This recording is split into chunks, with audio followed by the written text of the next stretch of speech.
Welcome to the Real P&L Trading Show, where I share my Real P&L on 3 accounts and share my proprietary SafeWheel trade system for free. If you can hear me okay, please type in the chat that you can hear me. I always like to get feedback just in case my audio needs adjustments. So I know there's probably a 5-second delay, so let me know that you can hear me okay.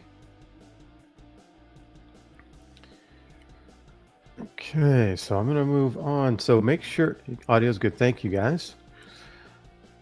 Be sure to post any questions you might have early in the live stream. That way I can get to all the questions. I want to make sure I get to all the questions. I appreciate you guys letting me know the audio is working. All right. So let's start with the earnings edge. What happened last week? Here's the account. You can see it here. You can see my account balance, my net lick, $8,818. You don't really see that much anywhere else. I was the first one to ever start showing that. There's a few other people that do it now. And that's what I've been trying to do. I've been trying to change this industry. I want everyone to show their net liquidation. But there's only a few, just a handful, or maybe 1 or 2 or 3 of us that do that now. But I've been doing it since late 2019. But as far as the earnings edge, there was no trade that passed through all the filters last week, so I did not take any trades. I want to make sure that with the earnings edge that I get good trades, good candidates, or I don't make the trade. And that's what happened last week. We can take a look at the spreadsheet here. Baidu was the last one I did. But you can see here record since 2022 when I did my last update. Records 15 wins, 16 losses, 6 break evens. And you can see that I average $873 on the wins, $512 on the losses. So if you're 50-50 win rate, you obviously want to have a larger amount of money that you make on the wins compared to what you take on the losses. And that's what we're doing here, or that's what I'm doing here. Earnings edge in 2022 up 63%, where the S&P was down 19.5%. So vastly outperformed there. Here it says 69% drawdown, but I changed the system. So the max drawdown is really about half of that because I started halving the size for what I did. So largest drawdown here is about 36%. That's about the same as the S&P 500. Remember, the S&P was down around 35% in 2020. So the drawdowns on this account, they might be more frequent than the S&P, but they're similar to the S&P. So when you look at the actual return rate, it's nominal returns, it's pretty equal on a risk-adjusted basis. So you can see here 2023 up 7.84, the S&P. Let me change this number here. Let's see where we're trading today. Yeah, SPY is 454.71. A little higher, 454.71. So the market's up almost 19%. This year, but since the beginning of 2022, the S&P is still down 4%. So it hasn't recovered from all the way from 2021. Now the earnings edge is down 76% since January 2022, where the S&P is down 4%. So outperforming on a nominal basis over the last 2 years, and the risk adjusted basis is about even. Okay, let's get into that. Is the earnings edge. Let's get into the Premier Level 5. What's going on with that? Premier Level 5 is this account here. Trading options on the ES. I also have some bonds here. You can see my account 35,692. Let's throw that into the spreadsheet so we can see what that means.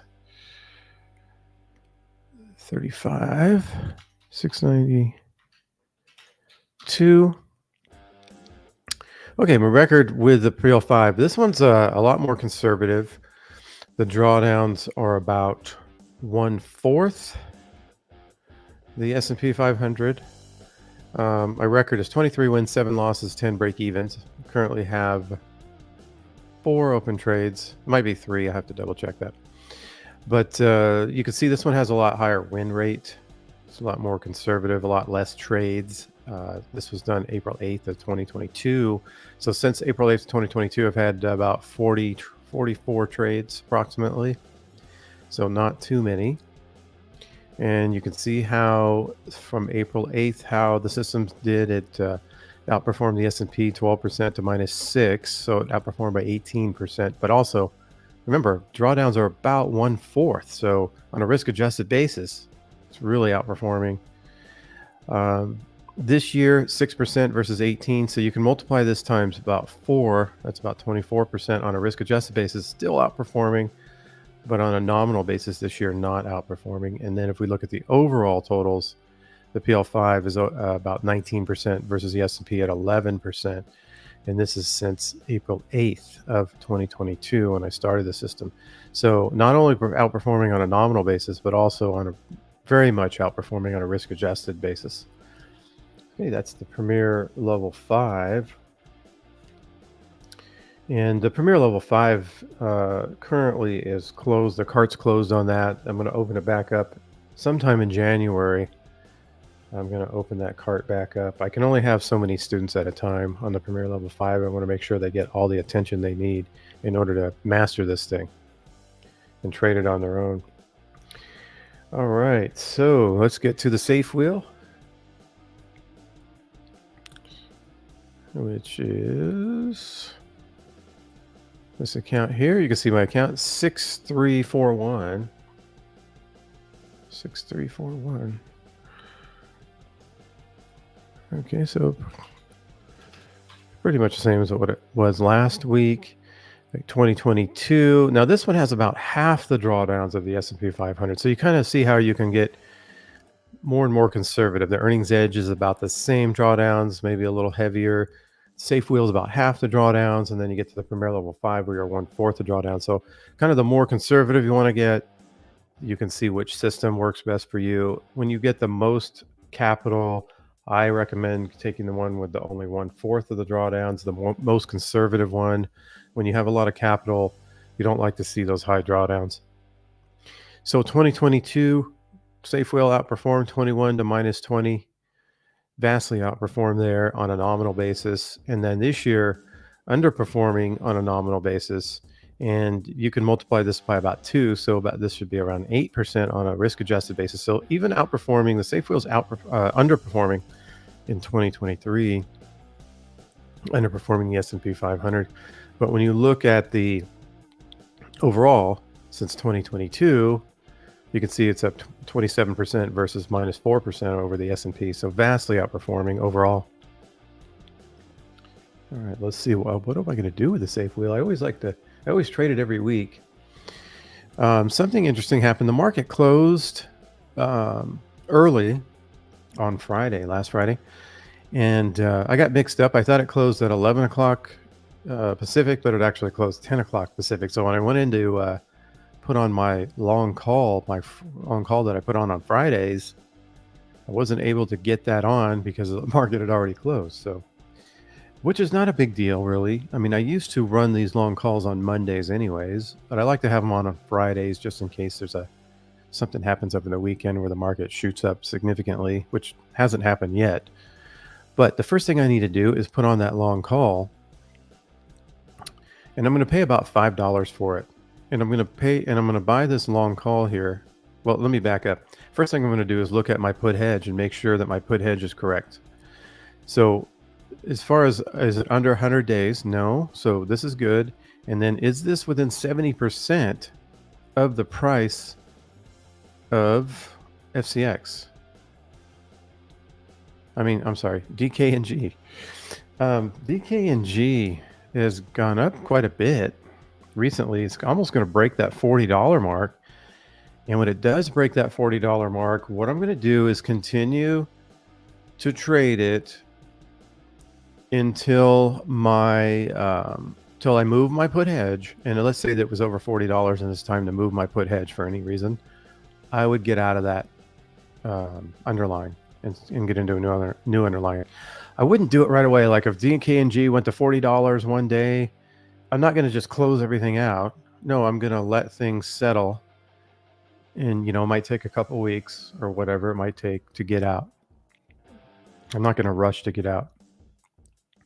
Okay, but the question is, we're at 38.93, 38.93, and that times 70% is $27.25. So this needs to be higher than $27, and it is. It's the $28 put. So my put hedge is close enough to the actual price, so I don't need to move it. So that's good. It's good from two standpoints. It's close enough, and I have enough days left in trade. It's not under 100. Put hedge is good. Okay, next thing I'm going to do is I'm going to take this put hedge right here, and I'm going to protect it with a long call. And I'm only going to pay $5 for it. I'm going to pay for it in something in the nearest term. Let's see here, DKNG. Something that expires at the end of this week. I'm going to buy something really cheap. Now, usually I do this on Fridays. It looks like I'm going to be able to get maybe this 42.50 here. I'm just going to buy one of those. Now, why am I buying one? Because I have between $5,000 and $10,000. And if I have between $5,000 and $10,000 with margin, I do one of the calls, and of the near term, I do one of the puts or the covered calls, everything, or 100 shares. Everything's done on a 1 basis, and the put hedge is a 3.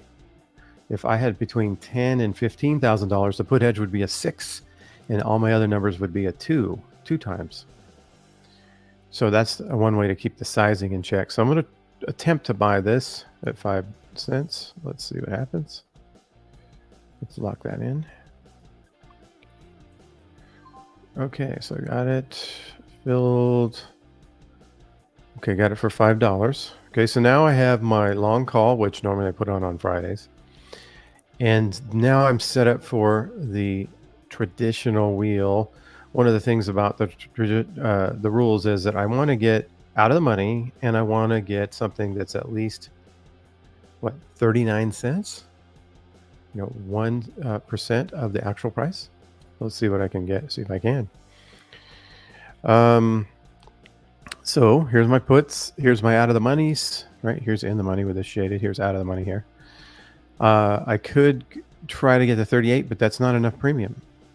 But the 38.50 does have enough premium. Looks like I might be able to get, these spreads kind of widened out a little bit. But I'm going to get the 38.50. I'm going to sell one of those, and I might get assigned. We'll see. Mid price is 48, 47. So see if I can get $48 for this. Okay, that's not filled, so I'm going to work the order down.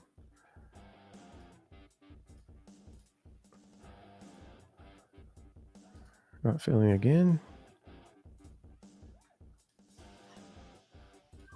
Okay, so I've got that collected $46 on the 38.50 put. Now I am fully completed. I've got the traditional wheel running with my hedges. Okay. Let's see here. Go through my notes, make sure I didn't miss anything. All right, now I'll get into any questions I might have. Devin, good morning, guys. I think this says good morning in German. I'm not sure. Oh, there's one in, I'm not sure what language that is. Oh, this guy speaks all kinds of, John over here speaks all kinds of languages. Let's see here. Whatever language this is, I'm not sure. All right, audio sounds good. Thanks, guys. Good morning, Kevin. Audio's good. Okay, Bill. Took assignment on the S&P. About 100 shares on SP or the S&P. Let's see. Are you trading SP? Is that an actual stock? No, I don't think you're doing that one. So I'm assuming you mean the S&P 500. And I'm selling covered call to offset the difference in the strike price of the put to the CMP. Okay, now you're using acronyms, and I don't have that in front of me. But okay, so I'm not sure if your sizing is correct. If you're using the S&P SP, I'm not sure what underlying you're using. Maybe you can get a little more clear on that. If it's the S&P 500, maybe it's SPY. Um, yeah, yeah. You want to get a stock that's between $20 and $40 so you can size the 1 and the 3 put hedges. If you're trading anything other than between $20 and $40, and the sizing might be off, right? Because you want to have between $5,000 and $10,000 to trade this.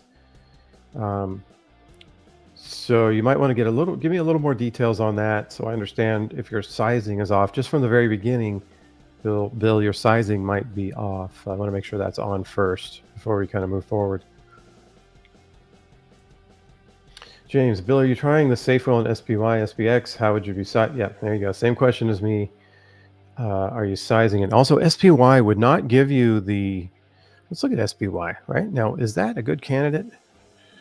So first of all, you'd want to get $4 and $4. Let's see, the end of this week here. You'd want to get at least like $4 out of the money. Let's see. You can't get $4 out of the money. You can't get that 1% premium out of the money. So SPY would not qualify. So we know that going right in. Oh, Bill. Okay. UPST. UPST. UPST. Okay. Yeah, UPST has pretty good, got some good volatility there. Got some good premium. Okay, so be more clear. Don't use any of the acronyms because I'm not sure what the acronyms are. John says German and Greek. Okay, didn't see the Greek thing at all. Had no idea what that was. Oh, short put. Okay, so let me see here. Took assignment on UPST, selling the covered call to offset in the strike price. Let's see. Put to current market price. Okay, so I think you're asking, can you sell a covered call if you can get the covered call for about 25 cents? If you own 100 shares, where do you own your 100 shares at? Where'd you get assigned? If you got assigned at 27.50, you can't sell a call. If you got assigned at $27, you can sell a call. So if you've got assigned $27 or anything lower, you can sell a covered call. If not, you can't sell a covered call. Then you would go into tier number 2. You would sell another put. I hope that will answer your question there. Okay. Bill, Avery is correct on the current market price of security as UPST. I took assignment on the short put last Friday. Okay, what was your strike? What was your strike, Bill? Got assigned at the 24.50. Okay, here it is. Oh, you got plenty of.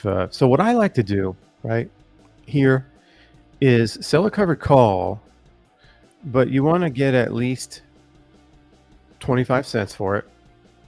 So you could technically sell the 27, right? But I always like to go one back. So I'll go back to the 26.50. I would sell this call. This is what I would do. I would sell this call right here, the 26.50 call. You have plenty of room to sell. There's no reason to think about tier 2 yet. Good question. Okay. I don't see any other questions here. Oh, be sure to help me out. I think if I'm showing you something you haven't seen before, right? Net liquidation. Help me out by hitting the like button. I appreciate that. It'll help more people see what's going on here. And maybe we can get all these guys to start sharing their net liquidation. I mean, wouldn't that be awesome? I mean, that would be the ultimate. And the way to do that is to make my channel grow and to make my, get the word across. Hey, you guys need to start sharing your net liquidation. Otherwise, it's BS. And the more people that hit the like button, the more people that see this, and the more I grow, the more that gets out and becomes more influential over those guys. All right, so I don't see any more questions. So I'm going to, in parting, before I leave, I always like to say, if the P&L is not real, what else are they trying to conceal? All right. I will be back next week. We'll see you then.